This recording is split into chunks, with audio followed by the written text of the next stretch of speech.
नमस्कार. महाराष्ट्रातील हजारो जमीनधारकांसाठी एक मोठी संधी दार ठोठावत आहे. पण त्यासोबत एक काउंटडाऊन सुद्धा सुरू झाला आहे. हो. ती तारीख आहे 31 डिसेंबर 2025. अगदी. ही तारीख इतकी महत्वाची का आहे?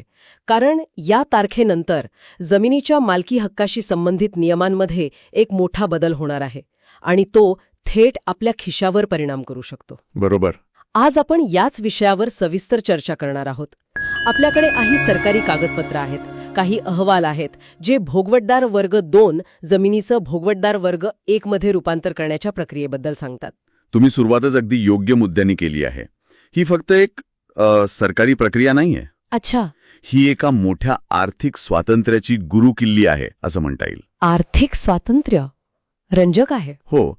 सोप्या भाषेत सांगायचं तर भोगवटदार वर्ग 2 म्हणजे अशी जमीन जी सरकारने तुम्हाला दिली आहे, पण काही विशिष्ट अटींवर.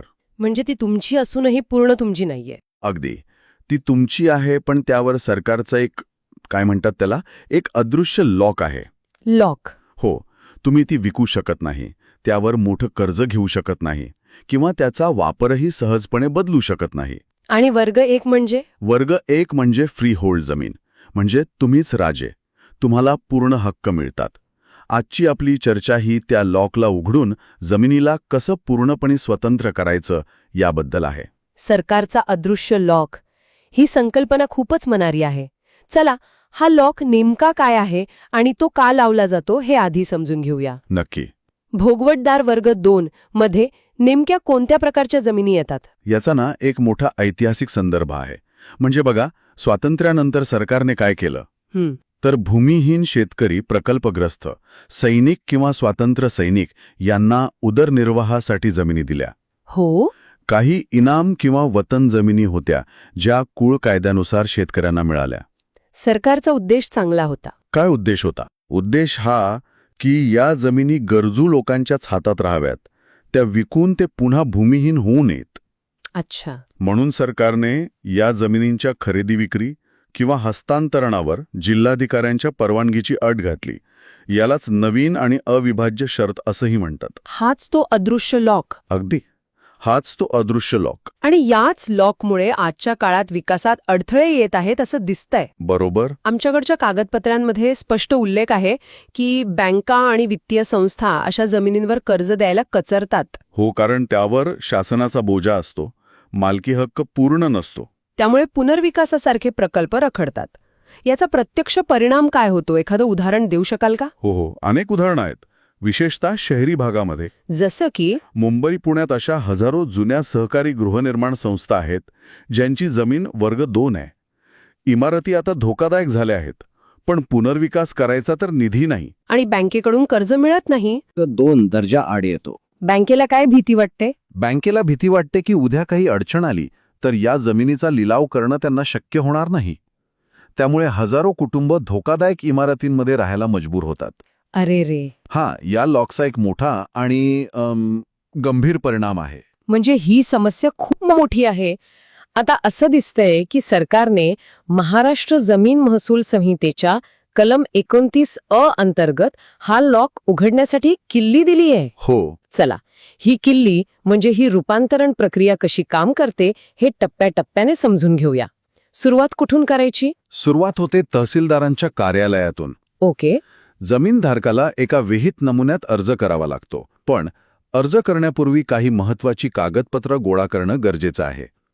ही कागदपत्र म्हणजे त्या जमिनीचा संपूर्ण बायोडेटा असतात. एक सामान्य जमीनधारक म्हणून मला एक प्रश्न पडतोय. ही सगळी कागदपत्र जमा करताना काय अडचणी येऊ शकतात? ही प्रक्रिया खरंच इतकी सोपी आहे जितकी कागदावर दिसते? तुमचा प्रश्न अगदी योग्य आहे. कागदावर प्रक्रिया सोपी दिसते, पण प्रत्यक्षात जुनी कागदपत्र मिळवणं हे एक आव्हान असू शकतं. काय काय लागतं नक्की? तुम्हाला जमिनीचा ताजा 712 उतारा लागतो, सुमारे 50 वर्षांपासूनचा फेरफार किंवा खाते उतारा लागतो. 50 वर्षांचा? हो. मग जमीन तुम्हाला कशी मिळाली याचा मूळ सरकारी आदेश किंवा सनद, जमिनीचा मोजणी नकाशा आणि जमिनीवर कोणताही कायदेशीर वाद नाही असं एक प्रतिज्ञापत्र लागतं. आणि यातलं काय मिळायला अवघड जातं? अनेकदा मूळ आदेशाची प्रत सापडत नाही किंवा जुने फेरफार मिळवायला वेळ लागतो. इथेच अनेक लोकांची गाडी अडकते. अच्छा. समजा कागदपत्र जमा झाली, अर्जही केला, त्यानंतर काय होतं? सरकारी अधिकारी जागेवर येऊन पाहणी करतात, असंही यात म्हटलं आहे. ही पाहणी का महत्वाची असते? हो, ही पाहणी खूपच महत्वाची आहे. अर्ज मिळाल्यानंतर तलाठी आणि मंडळ अधिकारी त्या जमिनीची प्रत्यक्ष पाहणी करतात. काय तपासतात ते? ते मुख्यत्वे 2 गोष्टी तपासतात. एक, सरकारने ज्या कारणासाठी जमीन दिली होती त्याच कारणासाठी तिचा वापर होतोय का? म्हणजे शेतीसाठी दिली असेल तर तिथे शेतीच होते ना? अगदी. आणि 2, मूळ अट आणि शर्तींचं काही उल्लंघन झालं आहे का? उदाहरणार्थ, परवानगीशिवाय जमिनीचा काही भाग विकला आहे का किंवा वापर बदलला आहे का? या तपासणीनंतर ते आपला अहवाल तहसीलदारांमार्फत जिल्हाधिकाऱ्यांकडे पाठवतात. आणि जर काही उल्लंघन झालं असेल तर त्यावर दंड आकारला जातो आणि मगच प्रक्रिया पुढे जाते. ठीक आहे. म्हणजे अर्ज, कागदपत्र आणि पाहणी हे पहिले टप्पे झाले. बरोबर. आता आपण या प्रक्रियेच्या सर्वात महत्वाच्या आणि रंजक भागाकडे येऊया. तो म्हणजे अधिमूल्य किंवा प्रीमियम. हो. इथेच ती 31 डिसेंबर 2025 ही तारीख महत्वाची ठरते. हो, इथेच या सगळ्या प्रक्रियेचं आर्थिक गणित दडलेलं आहे. अधिमूल्य म्हणजे जमिनीला निर्बंध मुक्त करण्यासाठी शासनाला भरावी लागणारी रक्कम. ओके. आणि शासनाने ही रक्कम भरण्यासाठी एक मोठी सवलत योजना जाहीर केली आहे, ज्याची अंतिम मुदत आहे 31 डिसेंबर 2025. आणि त्यानंतर? या तारखेनंतर हे दर प्रचंड वाढणार आहेत. त्यामुळे ही एक लिमिटेड टाइम ऑफर आहे असं म्हणायला हरकत नाही. हे दर नेमके कसे आहेत? म्हणजे शेती आणि बिगर शेती जमिनींसाठी यात काही फरक आहे का? हो, नक्कीच फरक आहे. जमिनीच्या वापरानुसार दर ठरवले आहेत. कृषी जमिनींसाठी, म्हणजे ज्या शेतीसाठी वापरल्या जातात, त्यांच्यासाठी सध्याच्या शेती मूल्यांकन दराच्या 25% अधिमूल्य लागेल. 25%? हो, पण 31 डिसेंबर 2025 नंतर हाच दर थेट 75% होईल. म्हणजे तिप्पट वाढ. तिप्पट. आणि बिगर कृषी जमिनींसाठी दर वेगळे आहेत. इथे रेडी रेकनर दराशी जोडलेले आहेत. रेडी रेकनर दर ते जरा सोप्या भाषेत सांगाल का? नक्कीच. रेडी रेकनर दर म्हणजे शासनाने त्या भागातील जमिनीच्या खरेदी विक्रीसाठी ठरवलेला किमान सरकारी दर, ज्याच्या आधारावर स्टॅम्प ड्युटी ठरते. अगदी बरोबर. तर जर जमीन निवासी किंवा वाणिज्यिक वापरासाठी एखाद्या व्यक्तीच्या किंवा खाजगी मालकाच्या नावावर असेल तर त्यांना रेडी रेकनर दराच्या 15% अधिमूल्य भरावं लागेल. आणि सोसायट्यांसाठी? सहकारी गृहनिर्माण संस्थांसाठी यात आणखी सवलत आहे.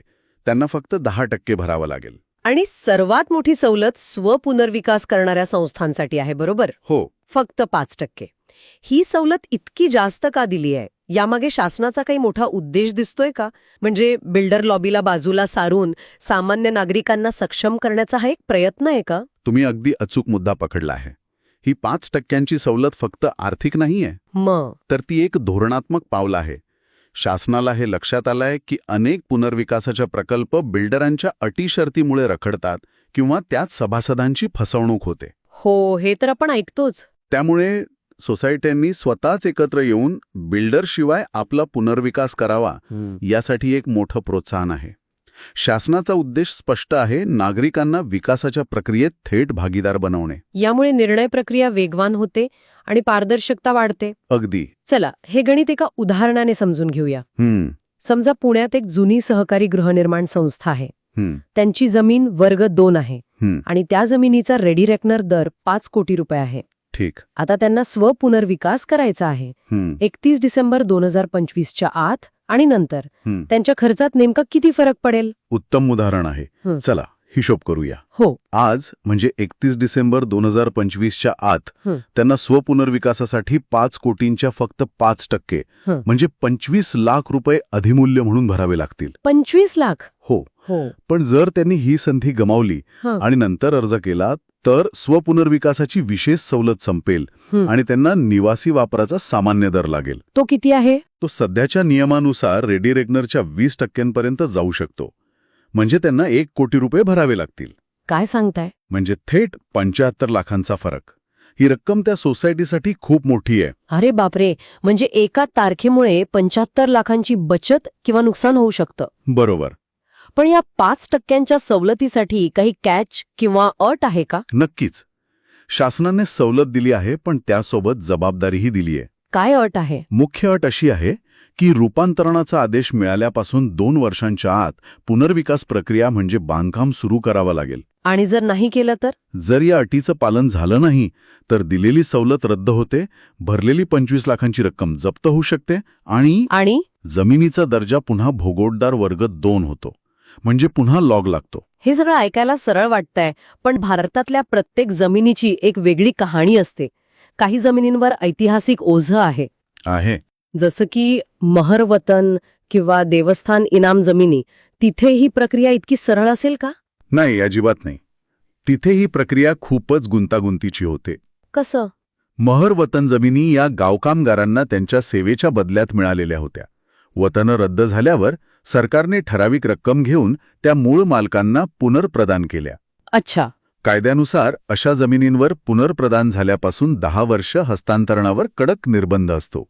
आणि आता तर त्यात गैरप्रकारही समोर आले आहेत. हो, अलीकडेच पुण्यातील काही प्रकरणांमध्ये या जमिनींच्या व्यवहारात मोठे गैरप्रकार झाल्याचं समोर आलं. त्यामुळे आता अशा जमिनींच्या रूपांतरण प्रस्तावांची खूप सखोल आणि कठोर छाननी केली जात आहे. आणि देवस्थानांच्या जमिनींचं काय? देवाच्या जमिनीला फ्री होल्ड करता येतं का? हा एक खूप संवेदनशील आणि कायदेशीरदृष्ट्या किचकट विषय आहे. देवस्थान इनाम जमिनी या मंदिरांच्या किंवा देवस्थानांच्या नावे असतात. हो. कायदेशीरदृष्ट्या या जमिनी देवाच्या मालकीच्या मानल्या जातात आणि त्यांचे विश्वस्त फक्त व्यवस्थापक असतात, मालक नाही. म्हणजे त्या विकता येत नाहीत? अगदी. त्यामुळे त्यांचं वर्ग 1 मध्ये रूपांतरण करणं जवळजवळ अशक्य आहे. त्यासाठी केवळ जिल्हाधिकाऱ्यांचीच नाही तर धर्मादाय आयुक्तांची सुद्धा परवानगी आवश्यक असते. जी सहजासहजी मिळत नाही. कारण उद्देश हा देवाच्या संपत्तीचं रक्षण करणे, ती विकणे हा नाही. म्हणजे अर्ज करण्याआधी आपल्या जमिनीचा नेमका प्रकार काय आहे, तिची ऐतिहासिक पार्श्वभूमी काय आहे, हे तपासणं अत्यंत गरजेचं आहे. नाहीतर वेळ आणि पैसा दोन्ही वाया जाऊ शकतात. अगदी. तुमच्या 712 उतार्यावरील इतर हक्क रकान्यात काय नोंद आहे हे पाहणं महत्वाचं आहे. तिथेच जमिनीचा प्रकार आणि शर्ती नमूद केलेल्या असतात. समजा अर्जदाराची जमीन सामान्य प्रकारची आहे, त्याने अर्ज केला, छाननी झाली, अधिमूल्य भरलं आणि सगळी प्रक्रिया पूर्ण झाली. त्यानंतर शेवटी काय होतं? त्याला पूर्ण मालकी हक्क मिळाला हे कशावरून सिद्ध होतं? अधिमूल्य शासनाकडे जमा केल्याची पावती सादर केल्यावर जिल्हाधिकारी अंतिम रूपांतरण आदेश काढतात. ओके. हा एक अत्यंत महत्वाचा दस्तऐवज असतो. या आदेशात स्पष्टपणे लिहिलेलं असतं की ही जमीन आता भोगवटदार वर्ग 1 म्हणजे जुनी शर्त म्हणून धारण केली जाईल आणि तिच्यावरील सर्व निर्बंध काढण्यात येत आहेत. आणि मग 712 उतारावर बदल होतो का? तो अदृश्य लॉक कायमचा निघून जातो? हो, ही शेवटची पण सर्वात महत्वाची पायरी आहे.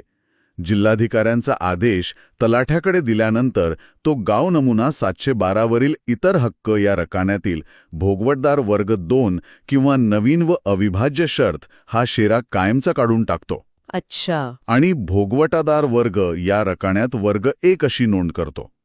ज्या दिवशी 712 कोरा होतो त्या दिवशी जमीन खऱ्या अर्थाने लॉक फ्री होते. तर आजच्या चर्चेतून एक गोष्ट सूर्यप्रकाशा इतकी स्पष्ट झाली आहे. भोगवटदार वर्ग 2 जमिनीचे वर्ग 1 मध्ये रूपांतरण करणे ही एक सुवर्ण संधी आहे.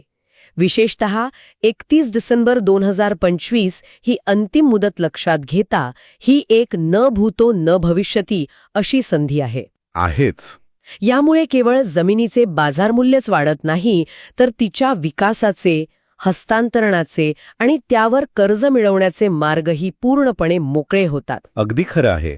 या प्रक्रियेमुळे शासनाचा महसूल वाढतो आणि शहरांच्या विकासालाही गती मिळते. पण या निमित्ताने एक विचार करण्यासारखा मुद्दा पुढे येतो, ज्यावर आपण सर्वांनी विचार करायला हवा. कोणता मुद्दा? आपण व्यक्ती आणि सोसायट्यांसाठीच्या संधींबद्दल बोललो, पण आता थोडं वरून पाहूया. एक मोठा विचार करूया. बोला. जेव्हा हजारो एकर जमीन अशा प्रकारे सरकारी निर्बंधांमधून मुक्त होते तेव्हा शहराच्या रचनेवर त्याचा काय परिणाम होईल? हो, हा महत्वाचा प्रश्न आहे. या अनलॉक झालेल्या जमिनींमुळे शहरांचा विकास अधिक सुनियोजित आणि सर्वसमावेशक होईल की यातून फक्त एक मोठी रिअल इस्टेटची तेजी येईल, ज्यामुळे जमिनीच्या किमती आणखी वाढतील आणि सामान्य माणसासाठी घर घेणं आणखी कठीण होईल, आहे की नाही? ही पॉलिसी फक्त जमिनीचे मालकी हक्क बदलत नाहीये, तर ती आपल्या शहरांचं भविष्य घडवत आहे. बरोबर. त्याचे दूरगामी सामाजिक आणि आर्थिक परिणाम काय असतील याचा विचार करणंही तितकंच महत्वाचं आहे.